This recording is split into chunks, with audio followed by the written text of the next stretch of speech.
Yamunatira Vanachari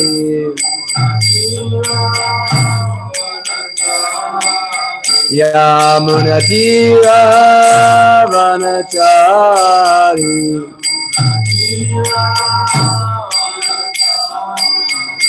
Jaya Radha Madhava Kunja Bihari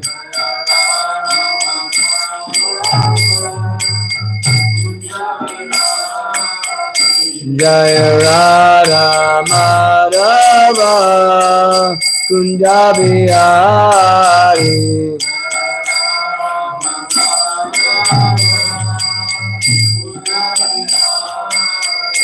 Jaya Gopi Jana Vallabha Girivaradhari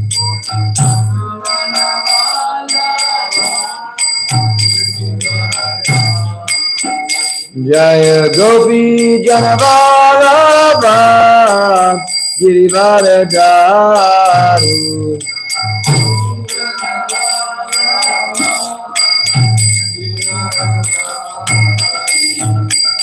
Yashoda Nandana Brajajana Ranjana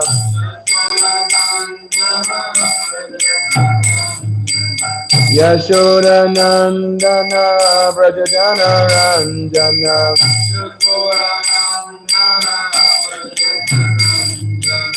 Yamunatira Vanachari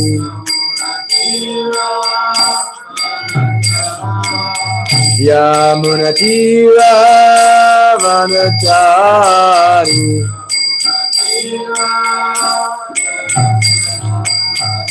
Hare Krishna Krishna Krishna Hare Hare Hare Rama Rama Rama Hare Hare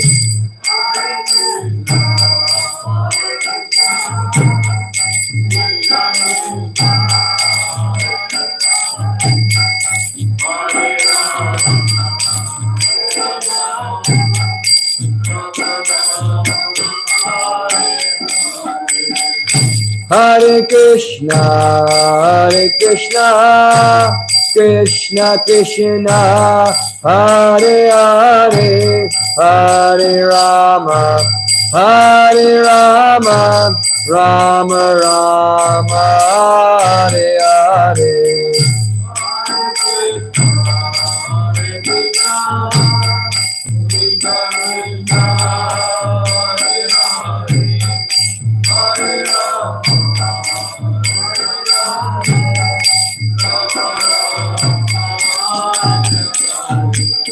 Hare Krishna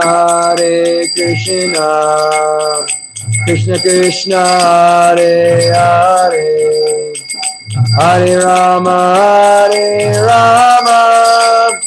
Rama Rama Hare Hare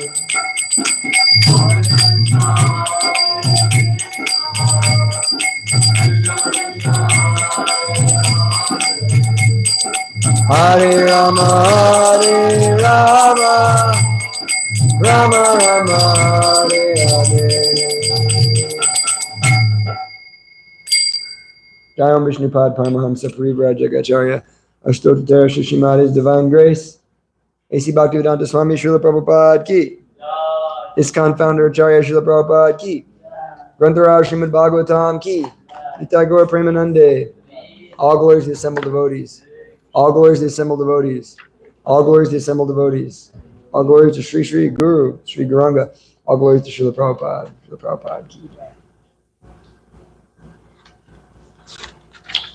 Hare Krishna, everybody.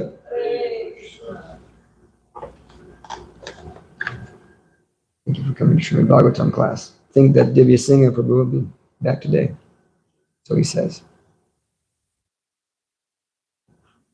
Om Ajnanatamarandhyasya Gyananjana Shalakaya Chakshurmilitam Yena Tasmai Sri Guruve Namaha Shri Chaitanya Manobhistam Stapitam Yena Bhutale Swayam Rupa Kadamayam Dadati Swapadantikam Vandeyam Shri Guru Shri Yuta Padakamalam Shri Gurun Vaishnavamscha Shri Rupam Shagajatam Sagana Raghunathan Vitam Tam Sajivam Sadvaitam Savadutam Parijana Sahitam Krishna Chaitanya Devam Shri Radha Krishna Padan Sahagana Lalita Shri Vishakan Vitamscha Hey Krishna Karuna Sindhu Dinabandhu Jagatpate Gopesha Gopika Kanta Radha Kanta Namostate Tapta Kanchana Gaurangi Radhe Vrindavani Ishvari Vishubhanu Sute Devi Pranamami Hari Priye Namaste Girajaya Shri Govardhana Namane Shesha Klesha Nashaya Paramananda Daine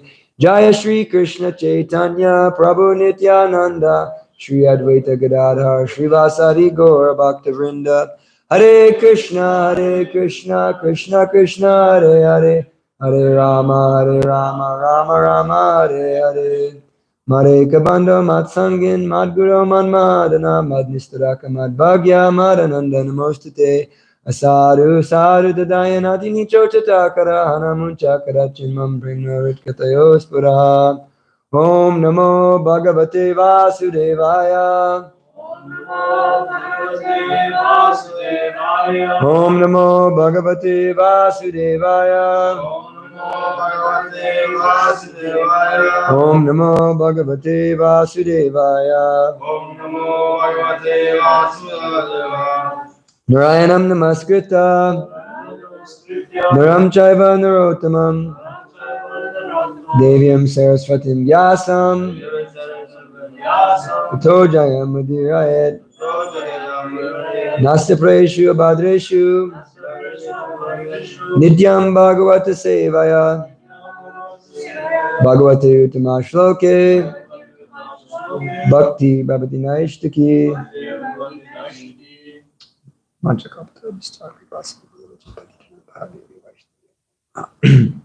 Hare Krishna. Today we'll be reading from Srimad Bhagavatam, Canto 4, Creation of the Fourth Order, Chapter number 28, King Paranjana becomes a woman in his next life. Text number 63. And we're almost finished with the fourth canto. Getting there. So then we'll be hitting the fifth canto. We'll be very ecstatic.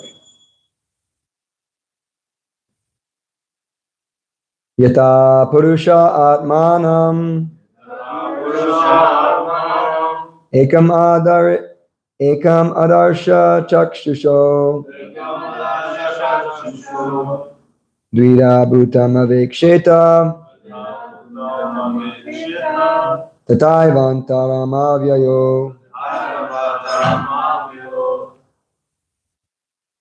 Yata Purusha Atmanam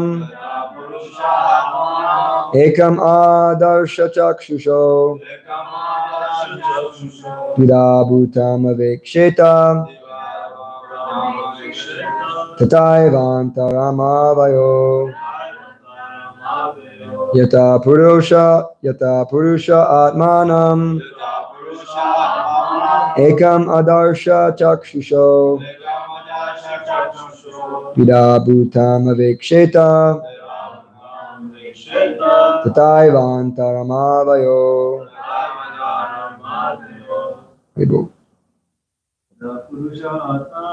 Yata Purusha Atmanam Ekam Adarsha Chakshusho Vida Bhutam Aviksheta Tataivantaramavayo.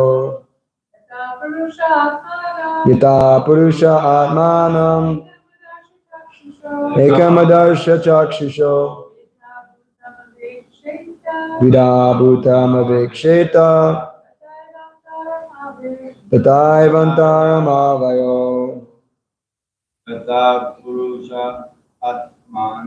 Yata Purusha Atmanam Ekam Adarsha Chakshusho Vida Bhutam Aviksheta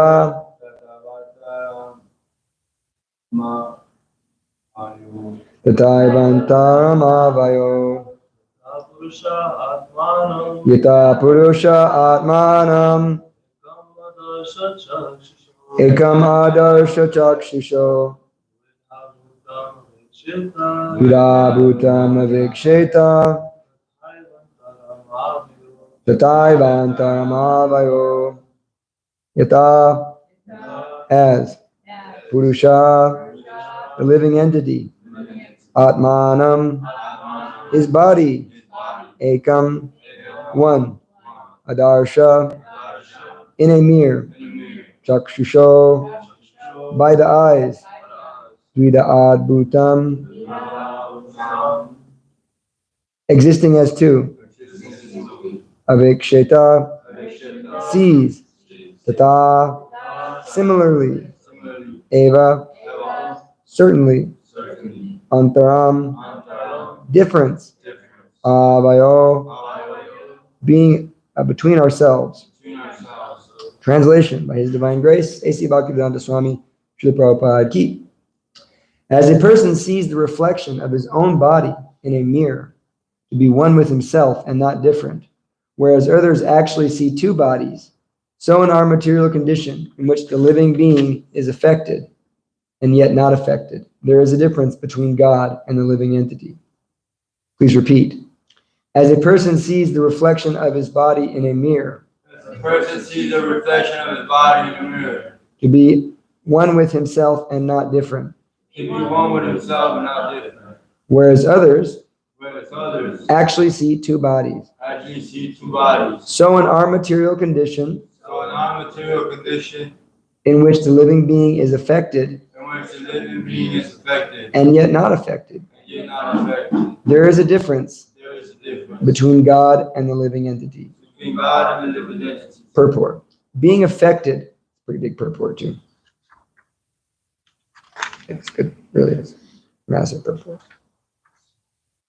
Being affected by the conditioning of matter, Mayavadi philosophers cannot see the difference between the Supreme Lord and the living entity.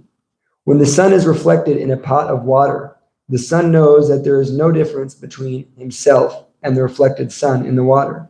Those in ignorance, however, perceive that there are many small suns reflected in each and every pot. As far as the brilliance is concerned, there is brilliance both in the original sun and in the reflections. But the reflections are small, whereas the original sun is very large. Vaishnava philosophers conclude that the living entity is simply a small sample of the original personality of Godhead.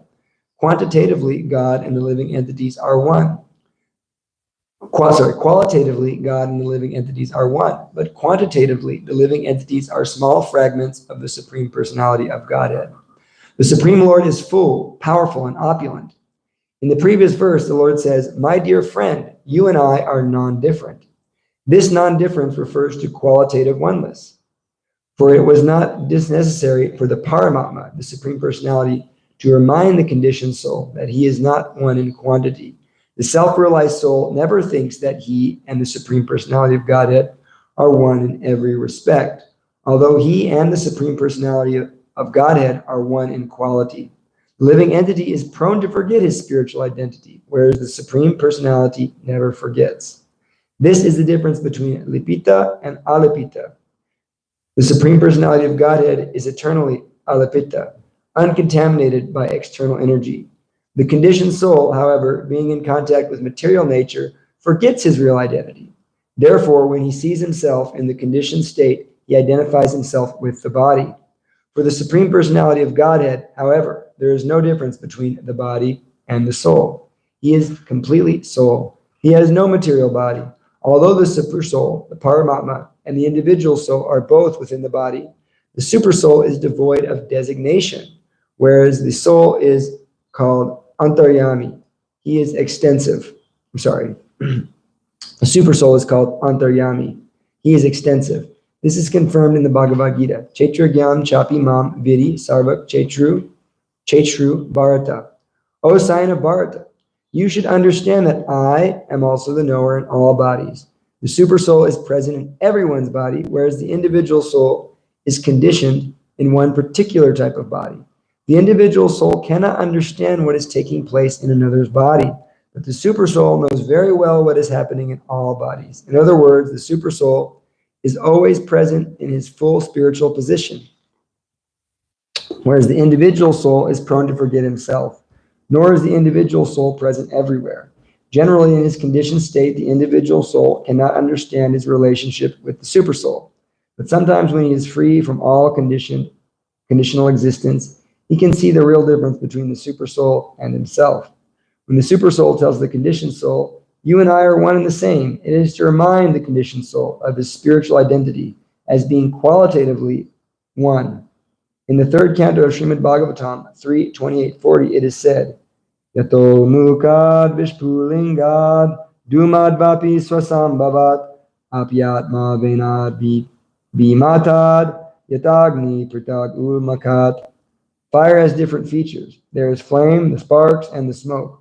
Although these are one in quality, there is still a difference between the fire, the flame, the spark, and the smoke. The living entity becomes conditioned, but the Supreme Personality of Godhead is different because he does not become conditioned at any point. In the Vedas, it is stated, Atma tata pritag drista bhagavan brahma samgitaha. Atma is the individual soul as well as the Supreme Personality of Godhead, who is the seer of everything. Although both are spirit, there is always a difference. In the Smriti, it is also said, Yatagnehe Chudra Vishpulinga Vucharanti. Just as sparks manifest in a large fire, similarly, the small individual souls are present in the big spiritual flame. In Bhagavad Gita, the Lord Krishna says, Matstani sarvabhutani nachaham te shivashtitaha. All beings are in me, but I am not in them. Although all living beings are resting in him, as fiery sparks rest in a large flame, both are differently situated. Similarly, in the Vishnu Purana, it is said, Ekadesha stitas yagnir doshna vistarani yata parasya brahmana shaktis tatedam akilam jagat. Fire is situated in one place, but it distributes heat and light. Similarly, the Supreme Personality of Godhead is distributing his energies in different ways. Living entity is but one of these energies, marginal energy.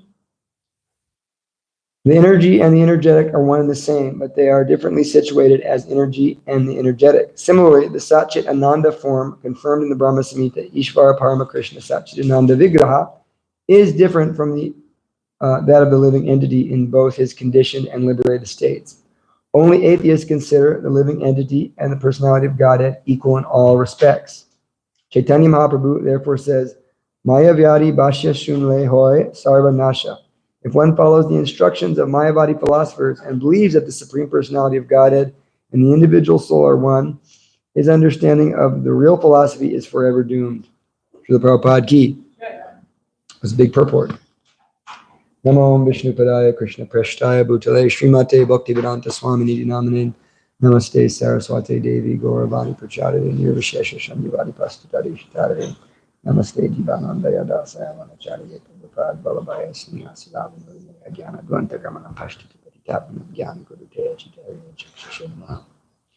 So I was just thinking that Prabhupada, he wrote a very extensive purport on this verse, because this is something that's very quintessential for our understanding in our philosophy, because we are distinguished amongst the different philosophies of both the Mayavadis and the Vaishnavas. Because the Mayavadis, of course, they believe Advaita, Advaitavadis, meaning they believe non-difference, that everything is one. In essence, everything is Brahman. And then there's various degrees of Vaishnava philosophy, culminating in this Achincha Beta Beta Tattva philosophy. And it's described how the Supreme Lord, Sri Chaitanya Mahaprabhu, he actually appeared in each of the lives of the Vaishnavacharyas. And you can read about that in the Navadvipdam Mahatmya, as well as other books, how Sri Chaitanya Mahaprabhu appeared in the life of Madhvacharya, he appeared in the life of Nimbarkacharya, and he actually took something from each of their philosophies to kind of culminate this Gaudiya Vaishnava philosophy, which is the absolute and perfect understanding of the absolute truth. Of course, it's described in the Srimad Bhagavatam, 2nd chapter of the 1st canto, text number 11. Vedanti tat tattva vidas tattvam yajganam advyam brahmeti paramatmeti bhagavaniti shabyate. So this is a powerful verse, when preaching, because many times we get people to the temple and they are expressing their oneness with everything and their desire to become one with everything. And we tell them that, yes, that's very nice. But actually there's 3 different ways of seeing, Brahmeti, Paramatmeti, and Bhagavan. So one can perceive the absolute truth, and Prabhupada translates that to the non-dual transcendental substance. One can perceive that as Brahman, the all-pervasive energetic feature of the Lord, the Paramatma, the localized aspect within the heart, or the Bhagavan, the Supreme Personality of Godhead, who exists outside of time and space and who is beyond both the cause and the effect. And it's also described that if one realizes Brahman, they realize their Sat feature. So they can understand their eternal nature if one realizes Brahman. So even the Mayavadis or the impersonalists who've come to that platform, they understand themselves as eternal beings. And so when one realizes themselves eternal, that takes away what we call fear, right? That I have no need to fear anymore because I know I'm eternal. So in the impersonalists have that. But the problem is that just being not afraid isn't enough to make one happy. And so we would actually rather be happy and afraid than safe. So the Mayavadis often, even though they've realized this Sat feature, they come down into the material world and engage in materialistic activities. And we see this practically. We have this one nice lady who comes, Shana. She's very, very sincere. She's been coming to my evening Bhagavatam class. And she's coming from like a Mayavadi impersonalist background. But she speaks often about, her guru. And we've discussed, and he fits every characteristic of what Prabhupada says, right? They come to a certain level, but then next thing you know, they're doing philanthropic work in the material world, which ultimately entangles us. And they don't come to any conclusion. So beyond the Brahman, there's the Paramatma, which is generally realized through the yogic process, Ashtanga Yoga. And the yogis, they're meditating on the Paramatma in the heart. That's also a powerful realization. But the most one can experience in that realization of Paramatma is the Shantaras. They can acknowledge God's greatness. They can have a relationship with Him in reverence. But one doesn't actually begin the bhakti in the sense that there's service, there's tangible devotional service, which arises when one realizes the Bhagavan, which Prabhupada says is the last word in transcendence, realizing Bhagavan, or the Supreme Person who possesses all opulences. So Prabhupada brings this out in the purport very intensely because Krishna brings this out, right, in the 13th chapter of the Bhagavad Gita. And Arjuna brings this question out because it's necessary for proper understanding. If we want to understand things in a proper way, rather than a speculative way, we want to understand the science of God, Isha Anukata. We want to understand the science of God, then we should understand things very properly. So Arjuna asks in the 13th chapter about 5 different topics. In the 13th chapter, does anybody remember any of them?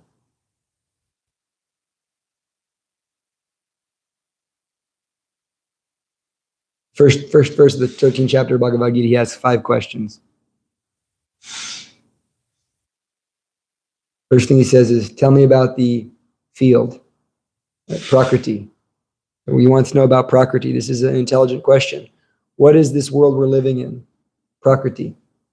And he asks about Purusha. Who is the enjoyer of the field? Oh, I'm sorry. He asked about Chaitra. I said Prakriti. Chaitra, the field of activities.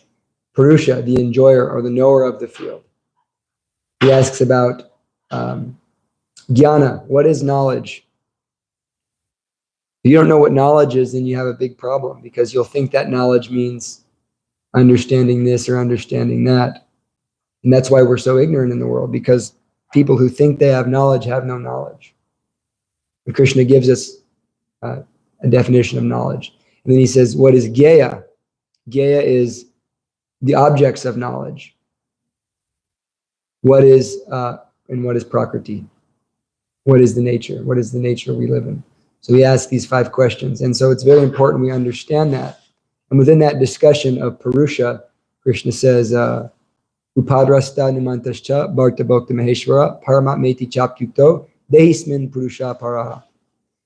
He explains that within this body, there's another knower known as the super soul, who is the overseer and the permitter, the Bharta, the master, the Bhokta, the enjoyer, and the Maheshwara, the supreme controller. So this is a radical revelation that we often just read over when we're going through Bhagavad Gita. Many times you read it. And it's so much there, we can't necessarily understand it all, but we have to, over years of unpacking it, kind of realize the import of this, that we're not the doer. Of course, Krishna says that many times in the Bhagavad Gita. Prakriti kriyamanani guna karmani savasha ahankara vimudatma kartahamiti manyate. That the living entity, bewildered by false ego, thinks himself the doer of activities that are in actuality performed by the modes of material nature. So this false ego is what we're thinking, I'm the doer. But actually, Krishna is saying, Upadrasta Numantascha Bharta Bhakta Maheshwara. That actually the super soul is the doer. He's fulfilling the desires. He's overseeing and permitting. So many times when you're preaching, you'll have people that come with this law of attraction stuff. And you're like, well, if you're positive and you think about your new car and you feel like you have your new car and your new wife and your cool house, and you know, they have their boards. I've seen it actually. They have their board, because I used to do it. They have their boards, and they put what they want on the board, and they visualize themselves having it. And then they get it, and they think, yes, I'm powerful with my mind. I've attracted my beautiful wife and my nice house and car and my money.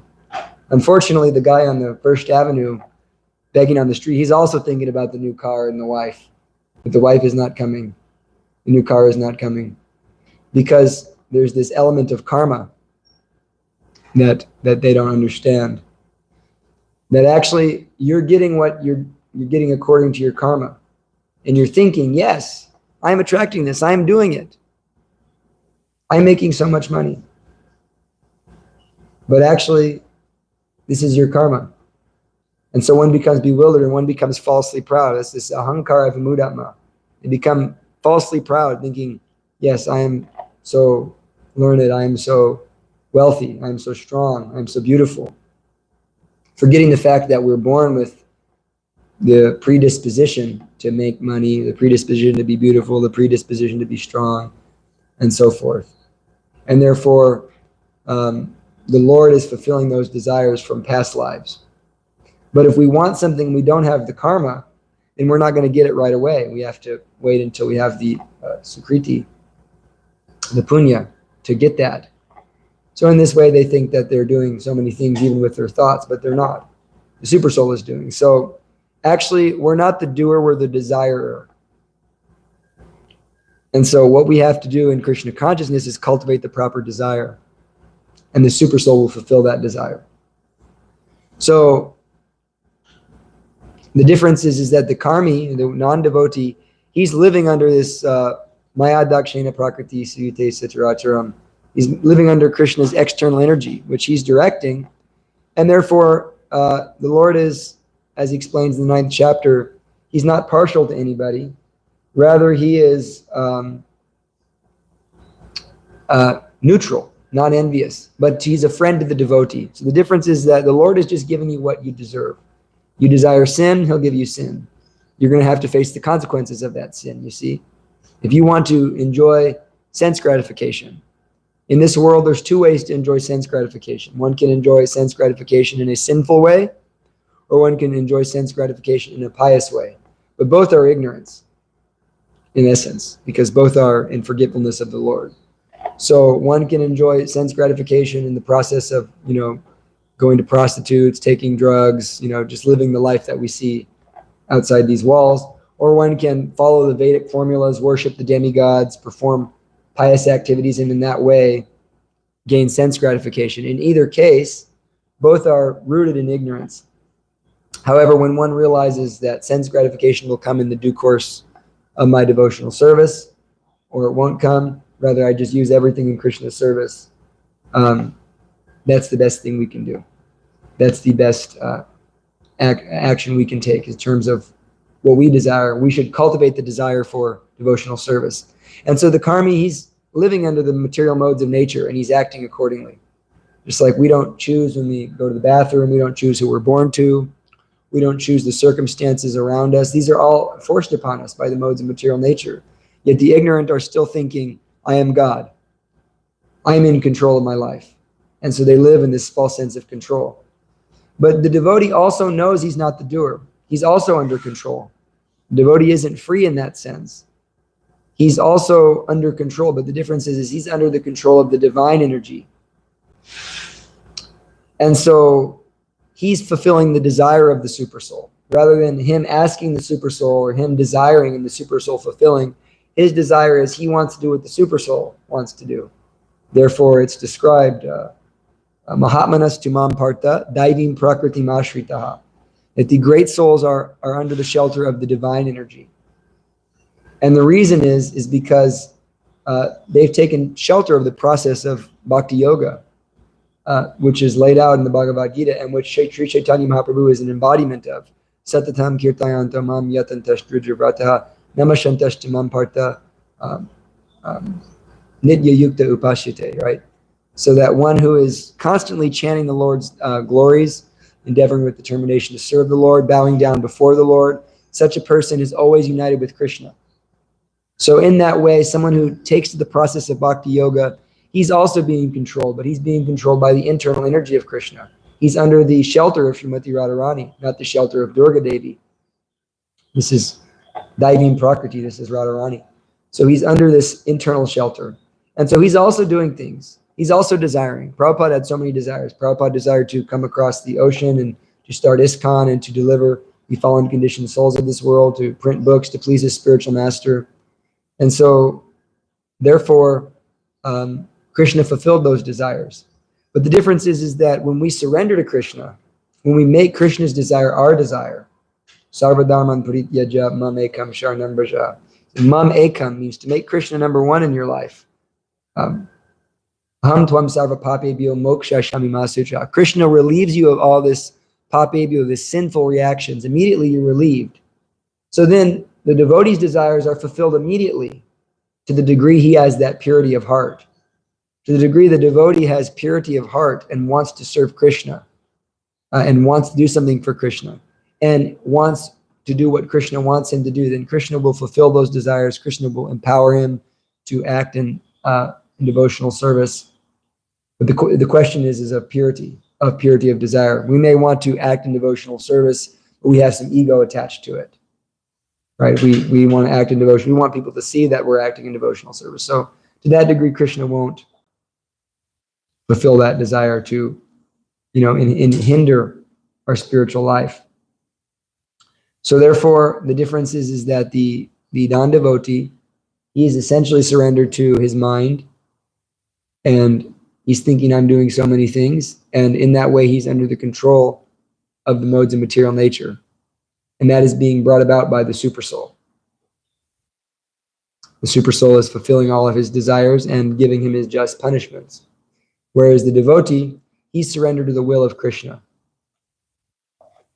And that's why we chant Hare Krishna, Krishna Krishna, Hare Hare, Hare Rama, Rama Rama, Hare Hare. We're asking Krishna for service. We're asking the supersoul to engage us in his service. And therefore, the devotee is also being controlled, but he's being controlled by love and by the internal potency to perform so many activities which are beyond his capacity, which is what we call grace.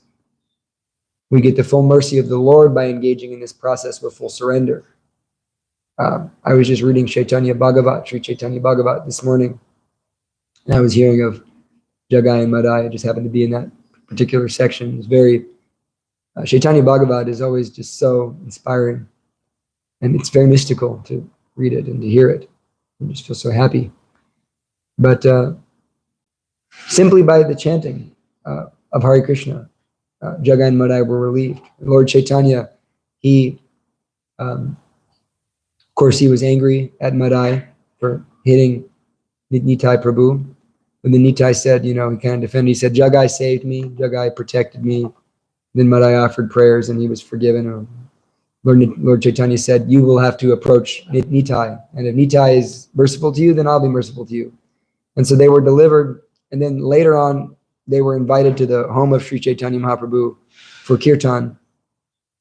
And as they were performing kirtan, Lord Chaitanya said, now I will take the sinful reactions of Jagai and Madai. And so he touched their bodies and he became dark. He became like Krishna. He became black-skinned. And he said, who do I look like? And they said, you look like Krishna. And he said, now by chanting the holy name, all of these sinful reactions will be annihilated. So by taking shelter of the process, surrendering to the process that Krishna is giving us, always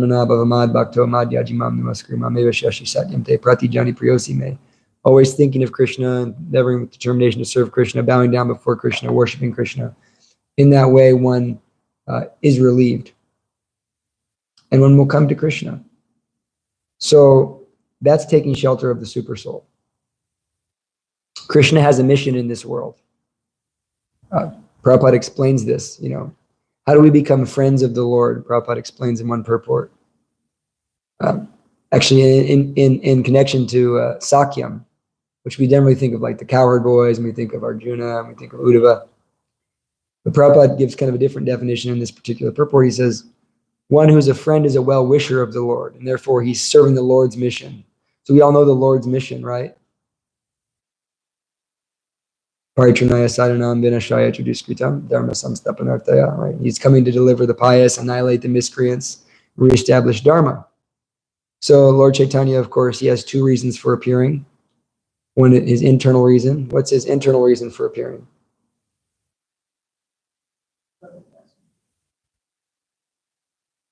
To experience the love of Srimati Radharani. And his external reason for appearing is?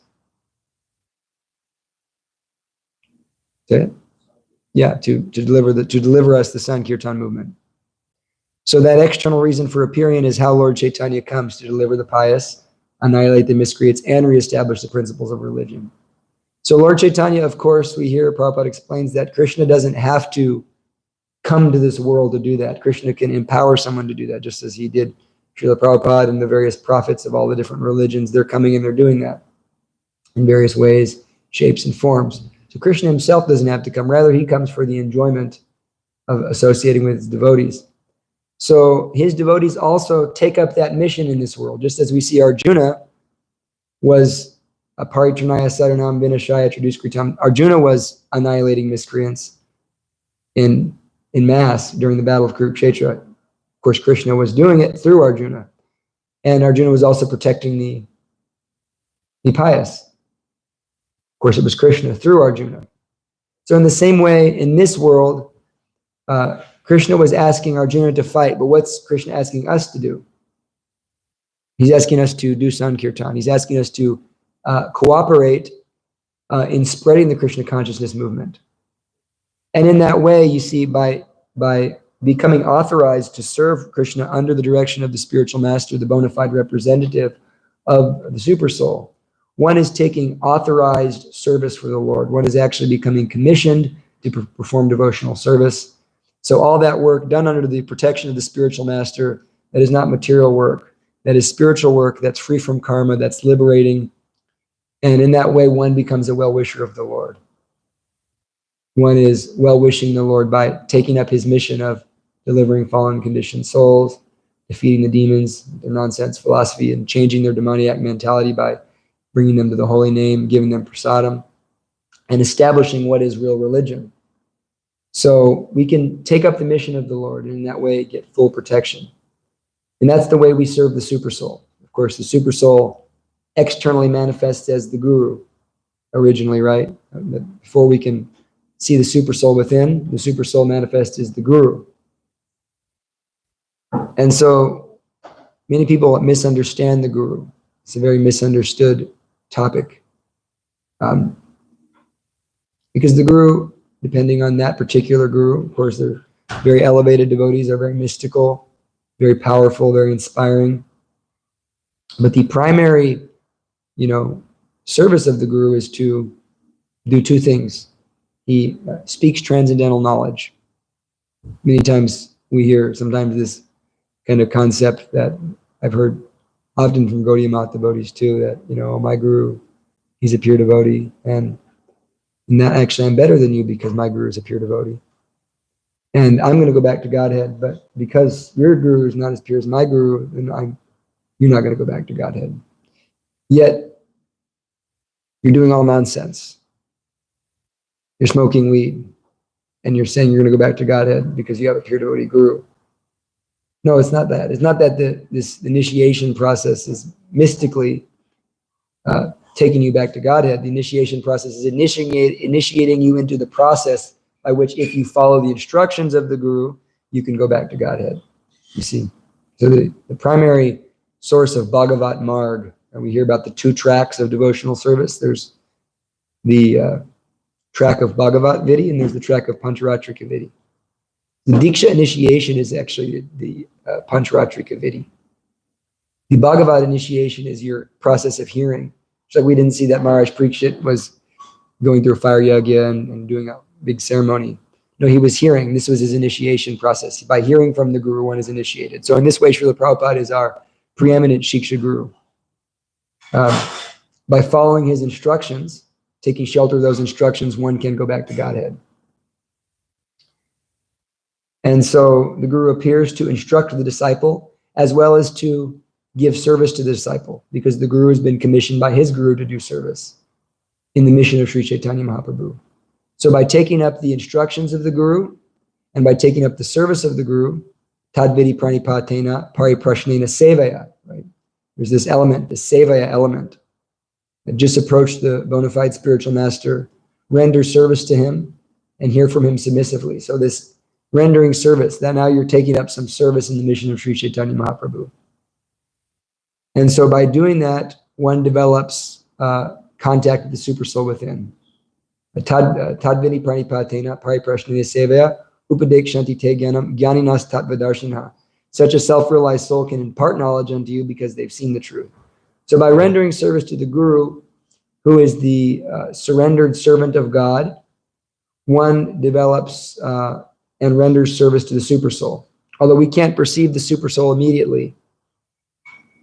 But when one fully surrenders to the guru, this is the key factor in all of our spiritual life. Srila Bhaktisiddhanta said that many times that the most important verse in the entire Vedas is Yasya Deve Para Bhaktir Yata Devi Tatagaro Tasyate Katita Hyata Prakasanta Mahatmanaha.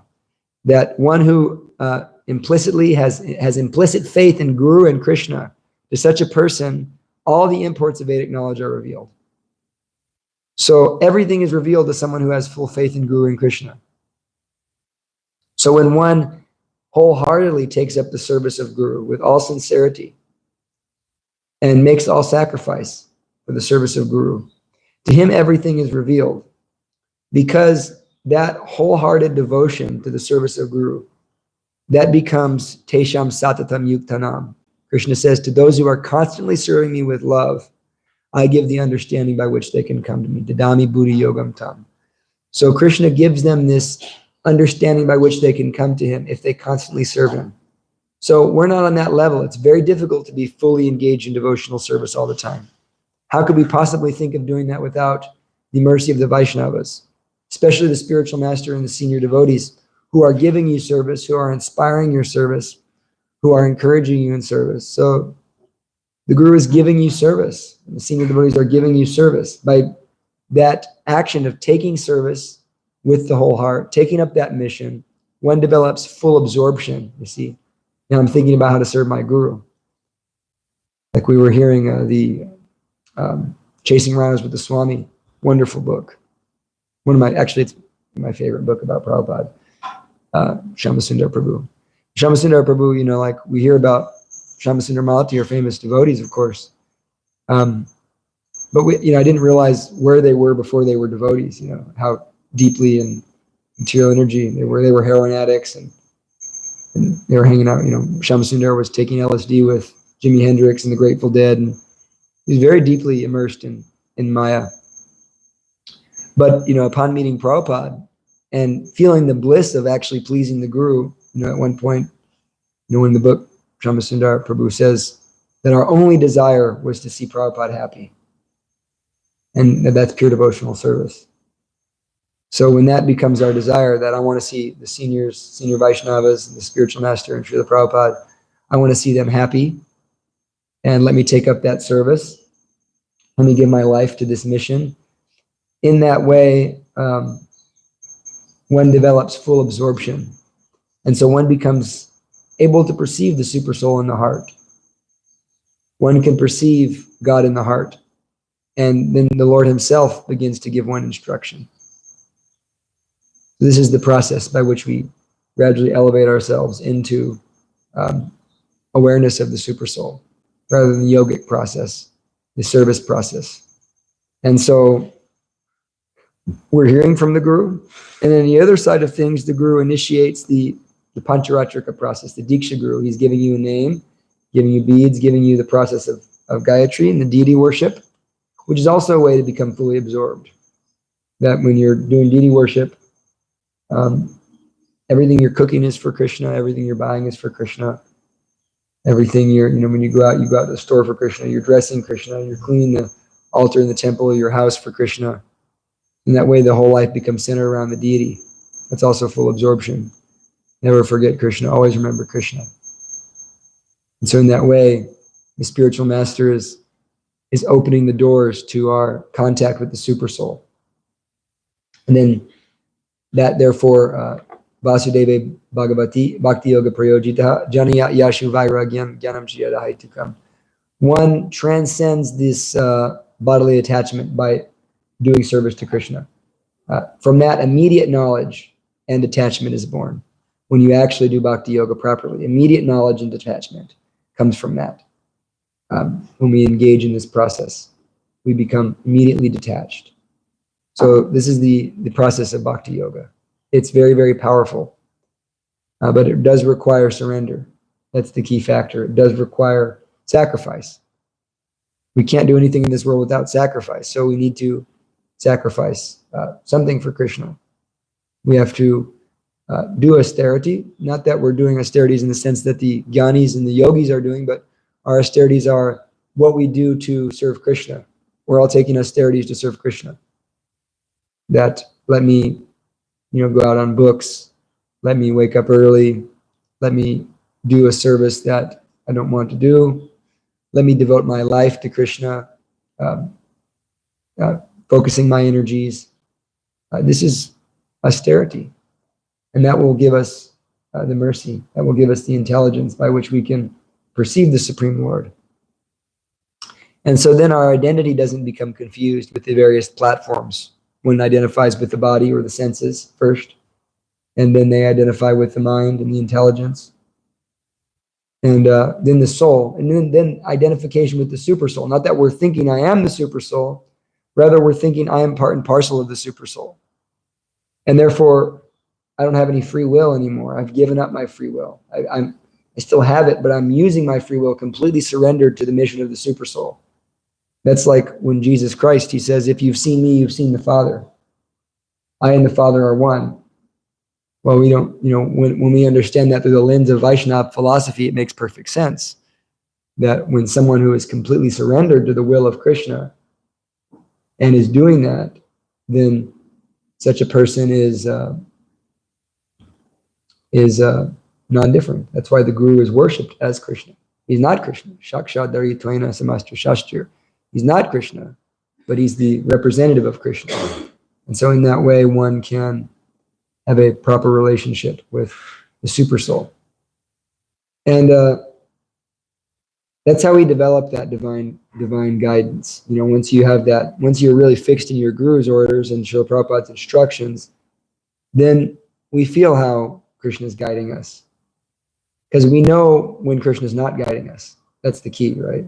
That Krishna is always trying to guide us. But then when you're thinking, yes, Krishna is guiding me to sense gratification, this is Maya, this is a trick. But because we have heard from the external manifestation of the Guru, right? Prabhupada and the Guru, we know that actually this is not Krishna, this is just my mind. Because we understand that Super Soul doesn't, the Shastra, the Guru, Sadhu Shastra, they're all one unit. They don't contradict each other. This is the divine path. So I think that's all I have to say for today. Any questions or comments? I have a question. Yeah. So when we're talking about the purport, it says that it spoke about fire having different modes of flames, and then would that be like our spirit being on the mode of passion, and then It was a big purport, wasn't it? mode of passion, conditioned soul, and transcendental position? Is that would it be that what it's talking about? Let me see here.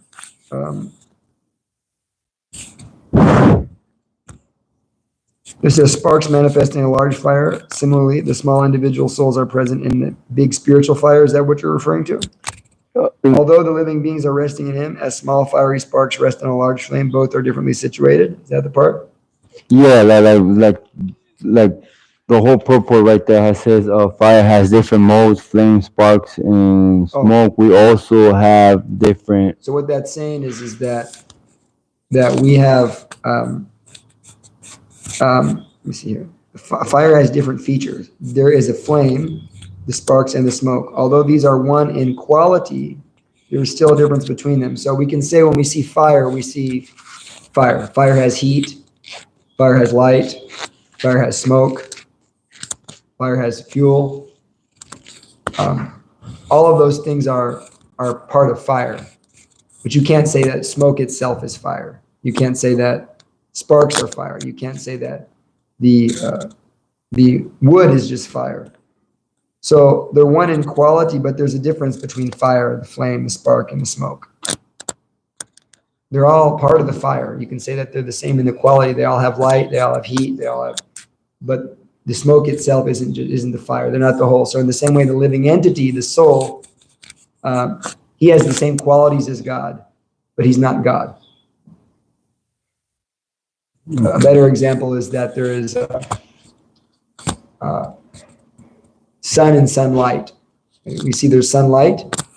We can say the sun is outside.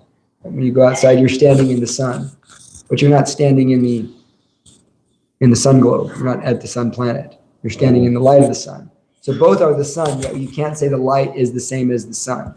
So they're simultaneously one with and different. That's what that analogy is trying to describe. Any other questions or comments? Lita Priya, Devi Dasa. I guess, you were talking about, being attracted to Maya and stuff like that. And I was just wondering if you could really speak about, for some people, they try to, take on a level of sacrifice that they're not ready for, and sometimes they feel like they need to keep it up because, all the devotees are telling them, oh, you're a Maya Prabhu, you need to stay where you are. But I think that, there's also, one should be comfortable at the level that they're at, And so I was just wondering if you could speak about that for a minute. Yeah. Well, most important thing is that we perform the service Krishna's given us. See, Arjuna certainly wasn't comfortable in his position of fighting, but he had come to that position by whatever circumstance he had been given that service. And so when we're given service, we do our service. And Krishna will arrange, a shift or whatever we need to go through to shift. That's the surrendered element. On the other side of things, there's different types of sacrifice in Krishna consciousness. The most important thing is that when you're surrendered and you want to do service, whatever your external may be, it doesn't make so much of a difference. But the internal mood of I'm doing everything for Krishna, that's the thing. That's the main part. And so that's the sacrifice. That's the yajna. And therefore, one may have a different karma and a different guna. And so if one is inclined toward one position versus another position, that's okay. Rather, they should, do that for Krishna. They should turn that into a sacrifice, right? Krishna says that one should sacrifice the fruits of work. Yagyartat kamayon yatra lokayam kamabandha tarartam kamakonteya mukta sangha samacharaha. Work done as a sacrifice for Vishnu. So that's all types of work. That means, everything we do between whatever varna and ashram we're in, we do it as a sacrifice for Krishna. So one shouldn't stay in a position out of false ego. I'm in this position because I'm my false ego. One should simply go through whatever is necessary in their particular position and let Krishna make the arrangement. He definitely will. And we should have faith in that. Krishna will protect us. And we don't want to become pretenders by constantly thinking about sense gratification. Rather, we should just try to do everything we can for Krishna. But once again, it comes down, I'll just end with this. It comes down to that final point there. What are we attached to? The karma yogi is attached to certain types of work. Example is that, say, the karma yogi, someone's advanced karma yogi is not even attached to the fruits of his work. It's like, okay, I'm attached to association with the opposite sex. I'm not attached to the children. I'm attached to the work involved. I'm attached to my job. I'm attached to my family. I'm attached to the work. Or I'm attached to, I want to, play music. I'm attached to that. Therefore, let me do that for Krishna. So I'm attached to the work itself, but I'm also trying to give it to Krishna. Bhakti yoga is I'm attached to Krishna. I'm attached to hearing, chanting, remembering Krishna. And I'm attached to doing whatever Krishna wants me to do. So let us be in whatever position, but let us arrange our lives so we can be attached to Krishna. Haribol. Srimad Bhagavatam ki. Srila Prabhupada ki.